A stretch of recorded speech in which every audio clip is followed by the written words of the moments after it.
What's up, y'all? Sparta here. Apologies for the lack of videos. I meant to do this video yesterday, but since I got stuck in Chaska, since it was like storming and shit last night, storming and whatnot last night in Minnesota, I had to wait till I got home today to basically make this video on the LG V40. Now, they didn't have a press event for whatever reason, but they did indeed have like a slew of videos coming out from all the big tech channels out there. And I watched a few, the few that I actually like watching that do long videos. So I did indeed watch like Bored at Work's video or even MKBHD's video. And I did indeed get, I don't know why I keep saying that. I did get enough information. I even watched AT&T's breakdown of the V40 before all of that came out, and I do want to say that I am pretty freaking excited for this. Now, a lot of these reviewers out here be like, "Oh, it's $900. Is it really worth $900?" and stuff like that. But let me break down the specs and all that first. So you get a Snapdragon 840. Sorry about that. I'm very excited. I guess I'm very hyped up right now. You get a Snapdragon 845 processor. You get up to 8 gigabytes of RAM, 64 to 128 gigabytes of internal storage. You obviously get the notch. It has this 6.4 POLED display with the notch, obviously, dual cameras on the front. An 8 megapixel and a 5 megapixel. I will indeed talk about that in a second. On the back, you have your triple camera array. It literally is a V30 on the back, just with an extra camera and without the laser autofocus, which is kind of something that I don't like. If I'm gonna be completely honest, the laser autofocus is something I really like on LG phones. I don't know why they take it away, then bring it back, then take it away, then bring it back. They've literally done that like 2 generations in a row.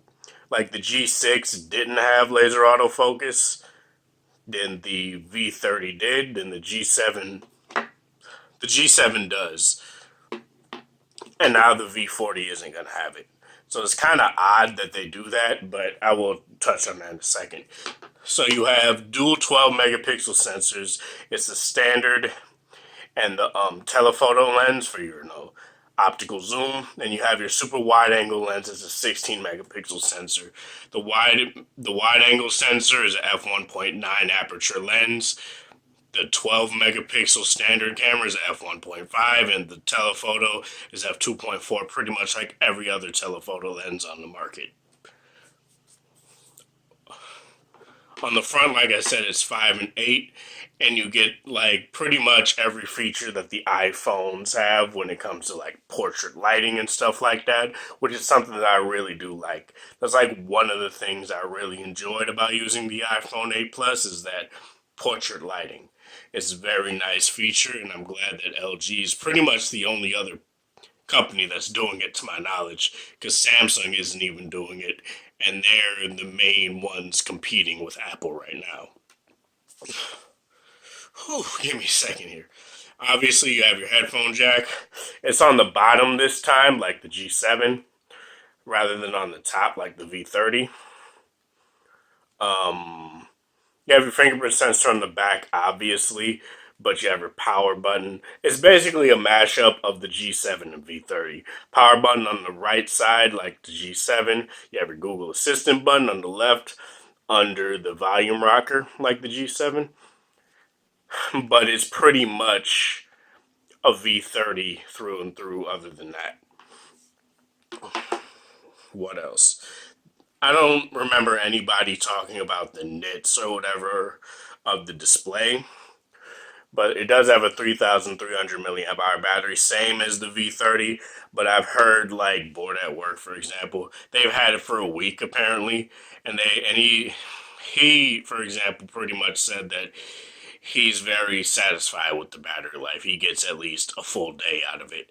if not more than that. And that's something that I am impressed by. LG has always been pretty good when it comes to battery life and stuff like that. So I really had no issues with them sticking with 3300. Well, everyone was like, oh, it's below average. Like, how is it below average? Just because Samsung does 4,000 milliamp hours on one phone, it's below average. 3,000 is below average. Like, come on now. Or 3,000 is average. 3,300 is like above average, slightly above average, I guess. Or you could call that average. I don't know. Whatever you feel. It all comes down to optimization at the end. I've heard a lot of people say that the Note 9 doesn't give them amazing battery life. They've said that the G7 gets them as good battery life as their Note 9. They've said that their V30 even gets better battery life than their Note 9. So it's hard to say. Optimization is key in this scenario. So that is something that will indeed live or die by how each person uses their phone. But yeah, what else? You have the boombox speaker that you have on the G7. It's kind of like an odd thing because some people are saying that the G7 does have the V40 does have like a stereo speaker up on the top, and some people are saying that it doesn't. But when I look on their site, I gotta remember which phone I was looking at it with. So give me 1 second here. Okay, so I took a screenshot on my G7 here, and as you guys can see, it shows like two pulsating arrays out on each side of the like the earpiece and the bottom firing speaker. And as you guys know, as you guys know, I really do like the boombox speaker that the G7 has. It's one of the loudest speakers I've ever heard. I'm not sure if it's louder than like Samsung stereo speakers on their Note 9 or anything like that. I don't have my Note 9 yet, but as I've stated, I will indeed test that when I get both phones. Now, as usual, they also showed in like the box that you get like LG branded headphones. They're tuned by Meriden or something like that. It's actually in that screenshot. I think. Oh no, I I cut it off. I could go to the page real quick. If you guys want to know more about it, you could just type in LG V40 in your Google search, and it'll literally be the top result on It'll be LG's website, and it'll show you exactly what the phone does and stuff like that. Cinemagraphs or Cineshot, that's something that I really do like as well that they're doing. I will be testing that as well against this. I'll be testing it against this app that I found that allows me to make cinemagraphs with like base pictures and stuff like that. So I indeed will test that out. You have a 19.5 by 9 aspect ratio, 6.4-inch QHD plus OLED display. And I've also heard that from like certain like reviewers that the blue shift thing that the V30 had, the color shifting that the V30 had is like either very minimal or not there at all. Like they haven't noticed it, and that it's a very vibrant display, it's a very sharp display. So if you're worried about that when it comes to LG's OLED, I'd say don't.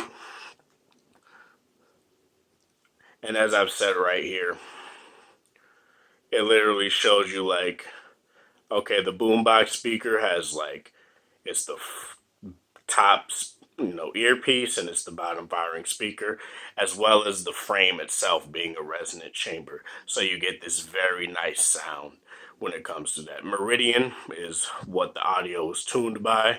And the two colors that they show is the Aurora Black and the Moroccan Blue. I don't know which one I want yet. I want to see if they actually have more colors coming out, because I kind of want the Cloud Silver, because I really like that color on the V30 a lot. It plays with light really well, and that just looks really cool. But I've seen stuff with the Moroccan blue, and it looks really nice in certain lighting conditions too. So I may get that one.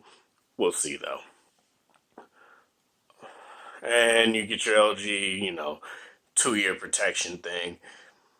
You get up to eight, like I said, 8 gigabytes of RAM, 3300 milliamp hour battery, quick charge 3.0. Though obviously a Snapdragon 845, it does support quick charge 4. They just ship a quick charge 3 brick in the box. It's probably not like fully optimized yet for every phone. That's why they don't say it on the box, but as I will detail in another video, I have no issues with using a quick charge 4 brick on my G7, for example. Like I have like no issues when it comes to it overheating or anything like that. And I will detail that in the video. I know I said I will do it. It's a very long process to do that. So just be patient with me, you guys. I will do it.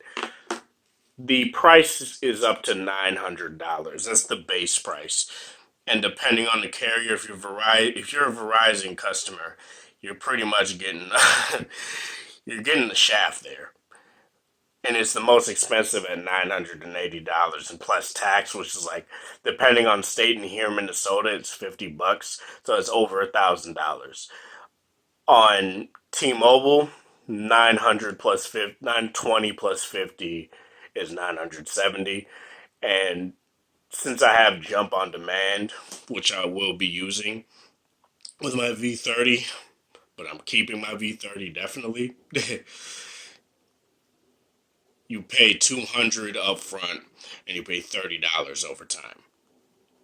And that's something that I will indeed be doing because I'm keeping this phone for sure. But other than that, that's pretty much it. I will be getting the V30 first this year. I got the Note 8 first last year, obviously because it came out first. But since I've had a lot of issues when it comes to me being jumped, one, and moving and stuff too, and all that, finance stuff, it's been hard for me to like get a succinct date as to when I'm getting my Note 9. But I will indeed be getting the V40 first because of the simple fact that it's cheaper and it's less of a down payment down because I'm getting the 512 gigabyte version of the Note 9 just because and that's like a 500 something dollar down payment. So, and while I could do that in one check, I got to make sure I do it and not have any repercussions with everything else after the fact. So yeah, that's pretty much it as far as this video goes though. What do you guys think of the V40? Let me know in the comment section below. Are you getting the V40? Do you have the Note 9 already? Are you waiting for any other phone like Pixel 3 or whatever other phone you're waiting for? Let me know down in the comment section below. This is Sparta. Thank you guys for watching. There's the support. Hope you guys have a wonderful Thursday, whatever time of day it is in your area. Have a good one. If you like this video, like it, dislike it. If you dislike it, share with people that are interested in this sort of content, V40 specifically. And thanks for 559 subscribers, almost to 600. Oh, man. Again, have a good one, you guys.